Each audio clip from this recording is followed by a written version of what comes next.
इस वीडियो में मैं आपको बताऊंगा कि सेंसिटिव ग्लैंस जो पेनाइल हेड होता है वो सेंसिटिव कब होता है और इससे क्या क्या नुकसान होते हैं।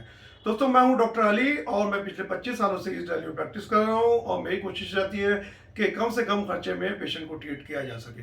तो दोस्तों, वीडियो शुरू करते हैं। तो सेंसिटिव ग्लैंस का मतलब होता है कि जो आपका फोरहेड, जो आपका ये फोर स्किन के नीचे जो हेड होता है, ग्लैंस होता है पेनिस का, जिसे मुंडी भी बोलते हैं या हेड बोलते हैं या टोपा भी बोलते हैं, तो ये बहुत ज़्यादा सेंसिटिव हो जाता है। अब सेंसिटिव क्यों हो जाता है, इसके पीछे भी कई कारण होते हैं।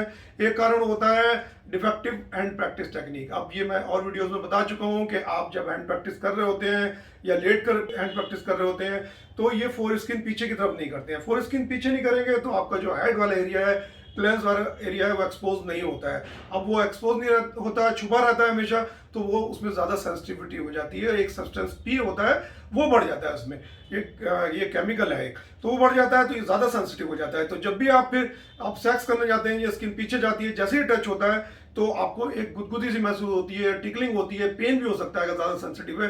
तो इस कारण से आपको प्री मैच्योर एजुकेशन हो सकता है या आपका डिलेड इजैकुलेशन हो सकता है कि आपको आधा सेक्स में मजा आ रहा होता है, आधा पेन हो रहा है, इस कारण आपका इजैकुलेशन ही नहीं होता है। तो ये कारण बनता है डिले इजैकुलेशन का।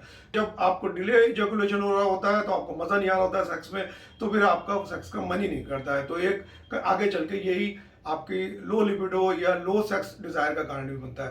तो इसका एक कारण हो गया डिफेक्टिव टेक्निक। कुछ न्यूट्रिशनल डेफिशिएंसीज भी हो सकती हैं, विटामिन मिनरल्स की कमी से भी ये सब्सटेंस पी ज़्यादा बनता है।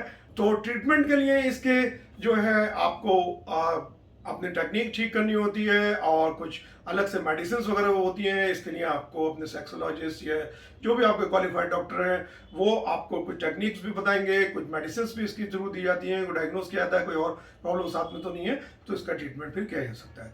थैंक्स फॉर वॉचिंग दोस्तों, जय हिंद।